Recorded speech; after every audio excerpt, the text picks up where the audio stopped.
Memasuki 1 tahun masa pemerintahan, Presiden Prabowo Subianto kembali merombak kabinet untuk keempat kali. Perombakan dilakukan dengan menambah 2 wakil menteri, serta membentuk 2 badan dan 2 posisi baru. Presiden Prabowo melantik 2 wakil menteri, yaitu Ahmad Wiyagus sebagai Wakil Menteri Dalam Negeri dan Benjamin Paulus, Wakil Menteri Kesehatan.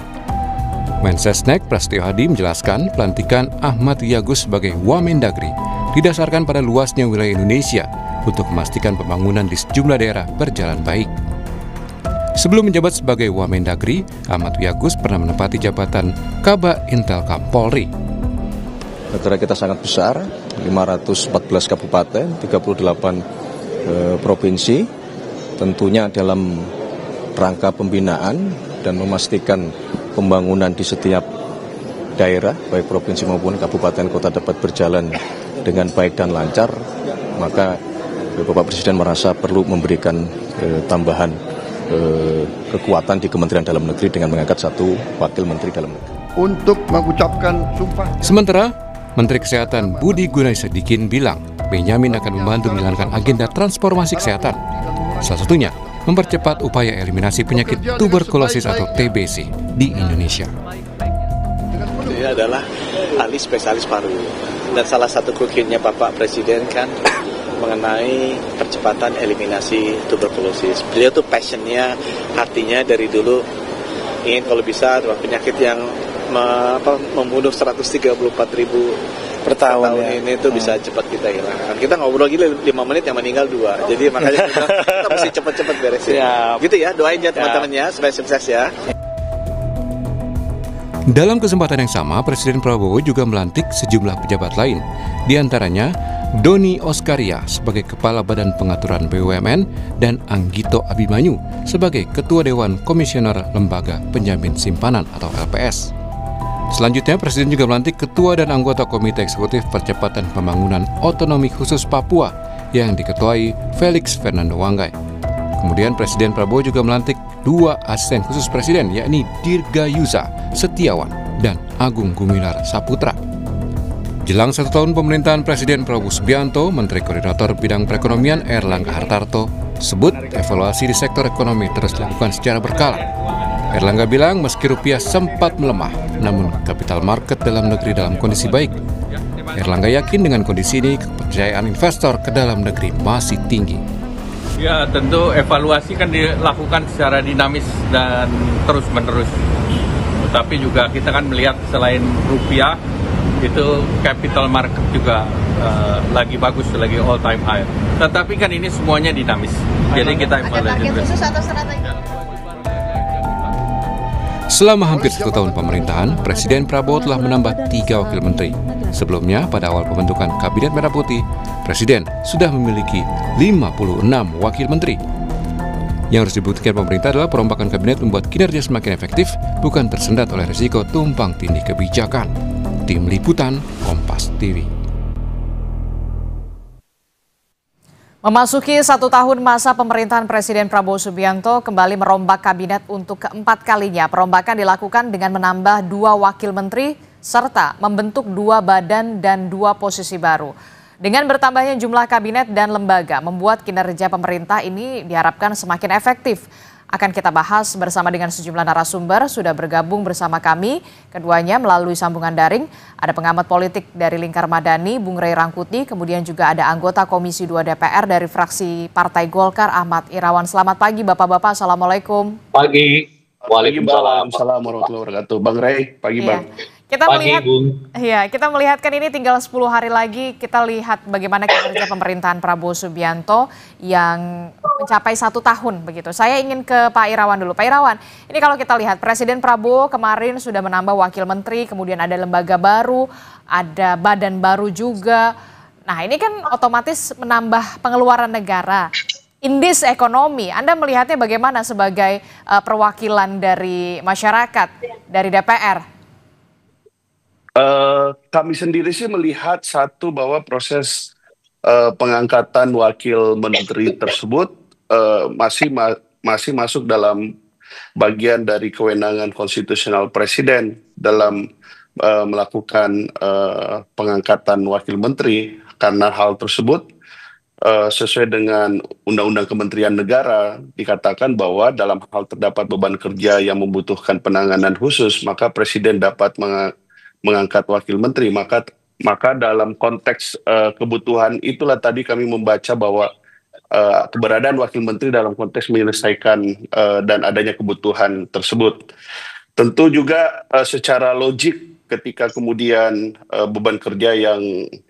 ketika beban kerja tersebut dianggap sudah tidak memerlukan wakil menteri lagi, maka Presiden juga bisa memberhentikannya. Jadi kira-kira begitulah logika konstitusional terkait dengan pengangkatan wakil menteri tersebut. Dan memang bahwa Mbak, menurut kami, saya pribadi, bahwa seorang presiden dalam konteks kepemimpinan di Indonesia itu memang harus memiliki kekuatan yang memadai untuk menyelesaikan rumitnya permasalahan-permasalahan bangsa. Maka kemudian kalau kita lihat yang terbaru ada pengangkatan wakil menteri dalam negeri dan wakil menteri kesehatan. Tentu ada masalah-masalah spesifik yang harus diselesaikan oleh kedua wakil menteri tersebut.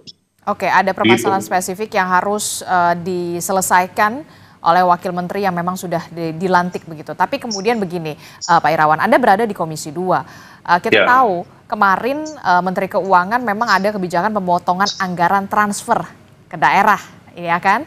Kemudian kita tahu juga respon dari kepala daerah ini terang-terangan menolak. Nah, Anda di Komisi 2 berada di posisi seperti apa melihat ini? Satu hal yang perlu kita clearkan dulu bahwa posisi wakil menteri itu posisi yang berbeda dengan derajat dan kualitasnya dengan posisi menteri. Tentu juga itu berbeda, konsekuensinya berbeda juga dalam hal fasilitas dan lain-lain sebagainya gitu. Nah, tetapi yang prinsip tadi bahwa tujuan dari keberadaan wakil menteri itu kan untuk menyelesaikan masalah-masalah yang sifatnya membutuhkan penanganan khusus. Nah, kalau dikaitkan dengan apa yang dilakukan oleh kepala daerah beberapa hari yang lalu yang bertemu dengan Menteri Keuangan, kalau saya sendiri termasuk yang sebenarnya tidak setuju dengan apa yang dilakukan oleh para kepala daerah tersebut, karena sekali lagi bahwa Undang-Undang APBN kita kan telah ditetapkan. Seharusnya langkah-langkah advokasi untuk kepentingan di daerah tersebut itu seharusnya dilakukan oleh kepala daerah sebelum APBN itu ditetapkan. Tapi ya sudahlah, bahwa peristiwa itu telah terjadi. Satu hal bahwa apa yang disampaikan oleh para kepala daerah tersebut tentu akan menjadi pertimbangan Presiden, menjadi pertimbangan DPR sebagai satu masukan bahwa ke depan apa yang disampaikan oleh berbagai kepala daerah tersebut harus menjadi bagian penting dalam proses kita dalam penyusunan APBN. Meskipun kami sejak awal di Komisi 2 memahami apa yang dilakukan oleh para kepala daerah sekarang, karena memang pemotongan dana transfer ke daerah tersebut tentu akan memberikan dampak yang nyata bagi daerah-daerah tersebut. Oke, saya ke Bung Rey. Bung Rey, bagaimana Anda melihat ini, Bung Rey? Ya, sebetulnya dari diskusi kita ini sudah tercermin bahwa yang dibutuhkan itu bukan penambahan jumlah wamen. Yang dibutuhkan itu adalah satu, segera perbaiki APBN kita terkait dengan transfer dana ke daerah. Dan untuk menjawab itu tidak menambah wamen, tapi menjawabnya ya bisa nggak dana yang sekarang di nasional itu segera ditransfer ke pemerintah daerah. Nah, yang kedua, kesulitan kita secara umum sekarang sebetulnya bukan lagi administratif, tapi kesulitan kita itu adalah eksekutorial yang harus berbanding lurus dengan makin minimnya tingkat korupsi. Gitu. Nah, tapi lagi-lagi yang dijawab oleh Presiden itu adalah justru menambah administrasinya dan belum tentu kepada tingkat pengawasannya, alias apakah setelah penambahan jumlah wamen ini dan beberapa pejabat di bawahnya itu otomatis akan memangkas tingkat korupsi gitu. Kan sebetulnya persoalan kita tingkat di dua itu, kalau yang sifatnya desain sistem macam-macam, saya kira udah selesai lah itu gitu. Nah, yang ketiga adalah soal efisiensi dan efektivitas. Kan kita nggak pernah mendengar teori kalau mau efisien dan efektif itu tambahin jumlah orang gitu. Yang ada kita dengar itu kalau mau efisien dan efektif itu kurangi strukturnya, kurangi jumlahnya, kurangi bebannya dan sebagainya. Nah, ini semua nampaknya langkah-langkah Presiden ini bertentangan dengan tujuannya sendiri gitu loh. tujuannya itu untuk mempermudah, ya dengan menambah banyak orang ya mempersulit, akan lebih banyak lagi birokrasi. Misalnya begini kan, kalau kita dengar argumen mengapa UAMN ditambah jadi 3 karena kita punya daerah yang sangat luas dan sebagainya. Sepanjang sejarah daerah kita ya begitu-gitu aja. Kan luas bangsa kita ini Sabang sampai Merauke nggak pernah nambah. Tapi yang kemudian diharapkan adalah begini, ketika ada penambahan wamen, ada kepala badan dan segala macam itu kinerjanya begitu ya benar-benar efektif atau enggak Anda melihatnya selama setahun ini? Nah, itu dia makanya kan kalau mau efektif itu justru bukan dengan menambah orang, mempersingkat, kan kita bisa dibantu oleh teknologi. Nah sekarang misalnya kalau kita ambil kasus dengan gubernur-gubernur itu, nanti kan akan dibuat nanti mekanismenya, kalian ngadu deh ke wamen yang sono, yang Indonesia bagian timur, ngadunya ke Indonesia yang bagian barat. Jadi justru itu seperti melindungi menterinya sendiri dan kemungkinan bertemu dengan kepala-kepala daerah gitu. Karena harus dibuat dulu birokrasinya, ketemu dulu dengan wamen yang di sana, ketemu wamen yang di sini. Padahal dengan telepon sekarang, dengan Zoom sekarang, macam-macam, semua orang bisa berkomunikasi kok. Nah kan itu yang saya sebut tadi, tujuannya itu justru bertentangan dengan langkah-langkah yang diambil oleh Presiden. Nah oleh karena itulah saya kira ya penambahan jumlah wamen, terus menambah jumlah jabatan-jabatan lain. Saya kira ini nggak lepas dari politik bagi-bagi gitu ya, yang dilakukan oleh Pak Prabowo. Itu yang pertama. Jadi masih banyak mungkin orang-orang di luar sana yang belum mendapat nih jabatan. Ya. Oleh karena itu buat struktur barunya, masukkan mereka ke dalam jabatan yang dimaksud. Oke, Pak Irawan, Anda responnya bagaimana? Tapi tunggu dulu, satu lagi ya. Kalau yang terkait dengan wamen di Kementerian Dalam Negeri dan wamen di Menteri Kesehatan, saya melihatnya itu bagian dari upaya untuk mencoba mengeliminasi kekuatan-kekuatan lain yang masih berhubungan dengan Pak Jokowi gitu loh. Menteri Tito itu kan dibawa oleh Pak Jokowi. Menteri yang sekarang Kesehatan juga dibawa oleh Pak Jokowi. Nah sekarang mungkin secara perlahan mereka tetap berada di dalam posisi yang sama, tetapi kewenangannya udah mulai ditransfer ke wakil-wakil ini, alias Menteri Dalam Negerinya, Menteri Kesehatannya, nggak lebih dari sekedar administratif, bukan lagi mungkin nanti pengambil kebijakan yang strategis. Oke, bagaimana respon Anda Pak Irawan terkait dengan apa yang ditanggapi oleh Bung Ray Rangkuti soal bagi-bagi, kemudian soal meminimalisir juga tugas dan kewenangan dalam tanda kutip menteri yang kemudian dibawa oleh Presiden sebelumnya Joko Widodo. Anda punya jawaban soal ini? Kalau itu kan pendapat Bang Ray. Tapi kalau saya melihat ada 3 hal. Satu, yang pertama kita memiliki banyak persoalan bangsa. Yang kedua adalah kaitannya dengan adanya kebutuhan untuk menangani persoalan secara spesifik. Yang ketiga, ekspektasi publik yang meningkat. Inilah yang kemudian yang ditangkap oleh Presiden sehingga mengambil satu kebijakan untuk dilakukan penambahan wakil menteri tersebut, meskipun memang dalam konteks reformasi birokrasi, dalam konteks efisiensi kan tidak harus juga bahwa pendekatannya satu urusan, satu lembaga atau satu pejabat, tetapi sekali lagi kalau kita kembalikan pada perspektif konstitusional tadi bahwa keberadaan wakil menteri itu sebenarnya dalam rangka untuk sekali lagi menangani beban kerja yang membutuhkan penanganan spesifik, maka Presiden dapat mengangkat wakil menteri dan logikanya jika kemudian bahwa beban kerja tersebut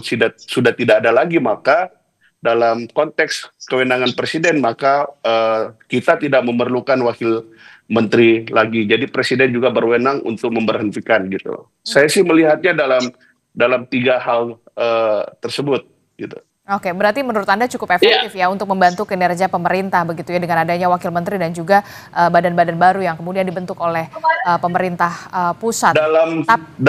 Dalam praktiknya itu sangat efektif karena sekali lagi keberadaan wakil menteri sebagai contoh ketika menteri sedang berhalangan atau sedang keluar kota atau mendapat penugasan presiden yang lain, maka wakil menteri bisa mengganti menteri gitu berdasarkan penugasan.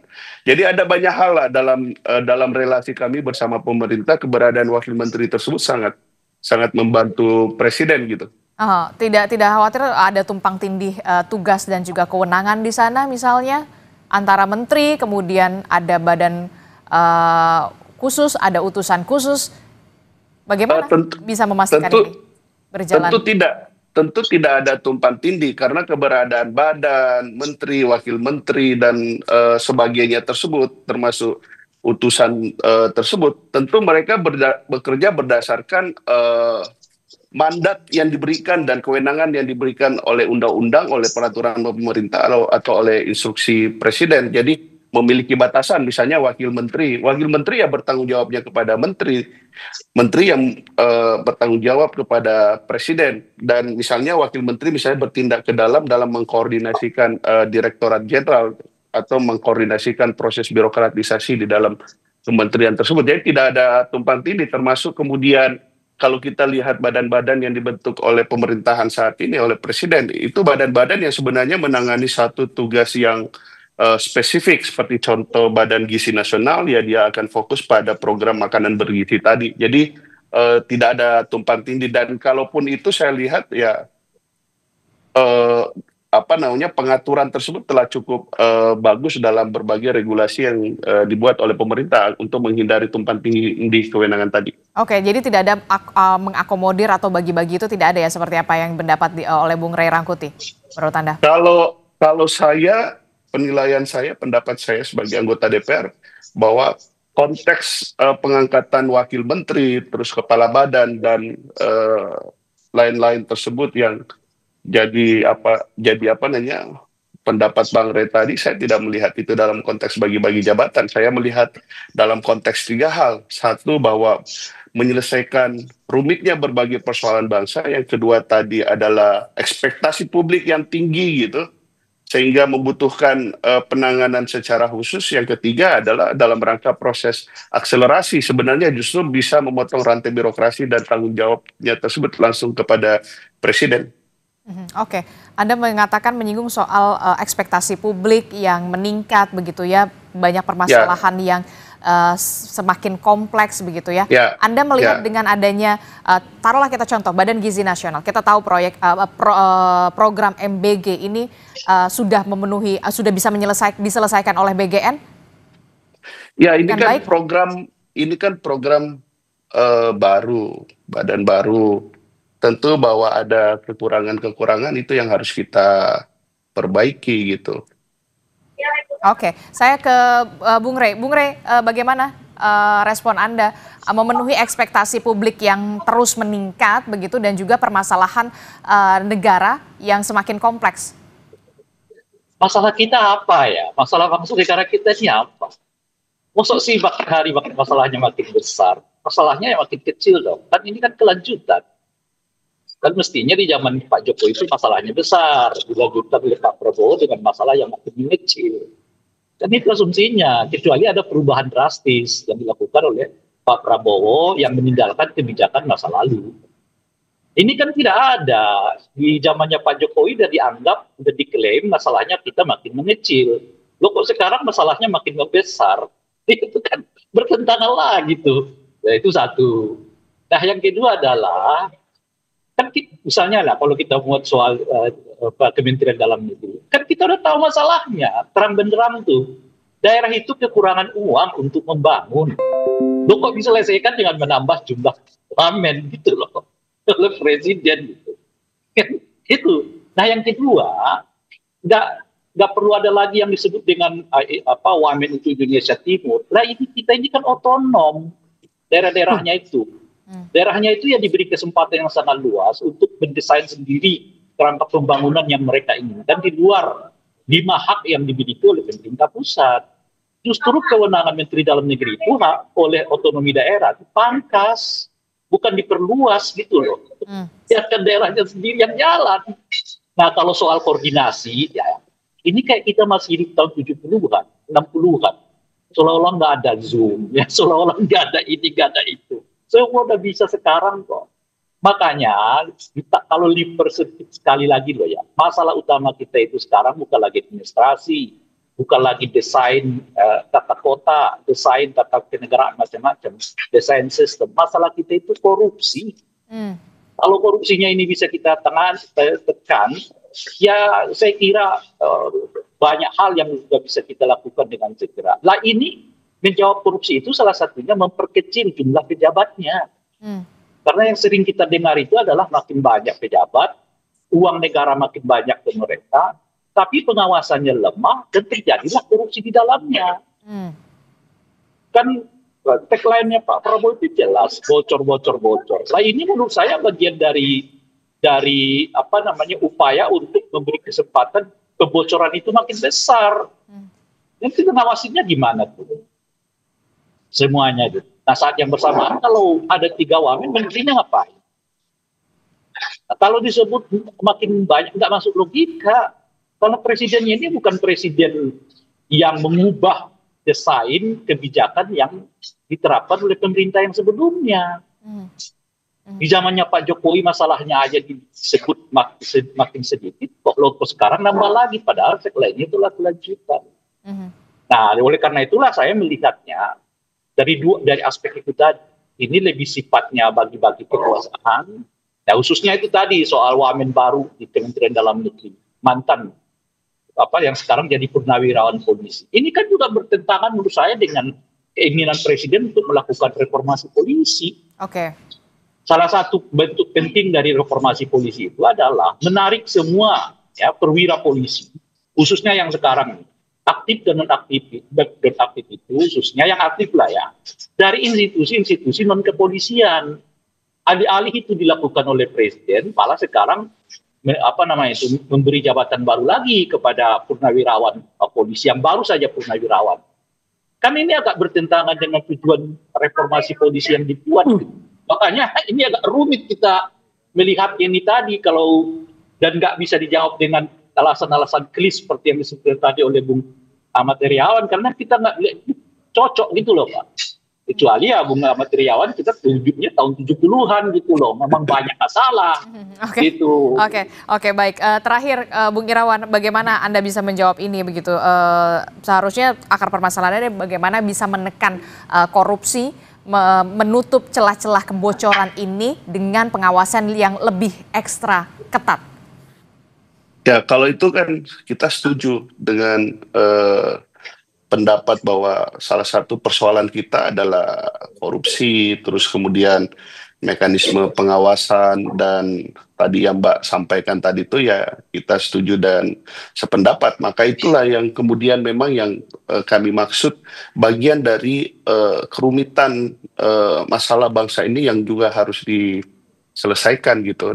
Dan saya melihat bahwa relevansi dan keberadaan dari wakil menteri tersebut ya tentu untuk menangani kebutuhan-kebutuhan yang spesifik tadi tersebut, dan agar tidak kemudian terjadi tumpang tindih, terus tumpang tindih mengenai kewenangannya, maka tentu bahwa badan-badan tersebut atau wamen-wamen tersebut tentu harus bekerja berdasarkan kewenangan dan sesuai mandat yang diberikan oleh undang-undang dan sesuai mandat yang diberikan oleh presiden. Oke, saya bisa membayangkan begitu ya, kalau karyawan saja, company saja, kita satu orang dituntut untuk bisa mengerjakan banyak hal, multitasking begitu ya. Saya juga berharap seharusnya juga seorang pejabat negara, pelayan pemerintah juga bisa multitasking untuk bisa memenuhi ekspektasi publik. Terakhir Bung Rey. Ya, tetapi ini berbeda Mbak antara pengelolaan korporasi dengan pengelolaan lembaga negara, apalagi dengan model pemerintahan kita, ada yang pemerintahan yang sifatnya nasional dan ada pemerintahan daerah kalau misalnya Bang Rey tadi menyampaikan itu. Dan Kemendagri tersebut tidak hanya sekedar mengurusi daerah, tapi politik dalam negeri secara keseluruhan dan juga kaitannya dengan stabilitas politik pemerintahan dalam negeri. Gitu. Terakhir Bung Rey, singkat saja. Ya memang beda, kalau ada beda-bedanya di mana? Kalau yang satu non politik, yang satunya politik. Maka kalau ada penambahan jabatan seperti yang sekarang, yang paling bisa kita lihat itu dalam kerangka politik. Makanya tadi, satu politiknya apa? Bagi-bagi kekuasaan. Kedua, ya mungkin bahasa lebih simpel lah. menjaga menteri dalam negerinya maupun Menkesnya gitu loh. Ini kan yang dimasukkan ini adalah orang-orang yang mungkin potensial akan menggantikan kedua beliau itu. Karena Menkes dan menteri dalam negerinya ini kan ya masih sangat kuat irisannya dengan Pak Jokowi, kira-kira begitulah. Nah, yang ketiga adalah membuat supaya seolah-olah ada masalah yang begitu besar, padahal masalahnya adalah korupsi. Tapi justru dengan dengan penempatan dua kementerian ini, dua amen ini, justru menurut saya membuka peluang makin banyaknya kemungkinan kebocoran anggaran negara kita di tengah daerah-daerah kita ini sedang menjerit karena mereka dipotong ya bagiannya demi mengongkosi ya jabatan-jabatan baru yang dibuat oleh presiden ini. Oke, kita akan tunggu bagaimana kinerja selama setahun ini begitu ya, supaya bisa memenuhi ekspektasi publik seperti apa yang dikatakan oleh Pak Irawan begitu dari Komisi 2 DPR. Tentu saja kita harapkan para pembantu presiden ini bisa memenuhi ekspektasi publik, bekerja untuk bisa lebih gas lagi sesuai dengan tagline dari Presiden Prabowo Subianto pada saat kampanye. Terima kasih anggota Komisi 2 DPR RI dari fraksi Partai Golkar, Bung Ahmad Irawan, kemudian juga ada pengamat politik dari Lingkar Madani, Bung Ray Rangkuti telah bergabung bersama kami. Sama-sama. Terima kasih Pak. Assalamualaikum. Iya, sama-sama. Sampai ketemu ya. Waalaikumsalam.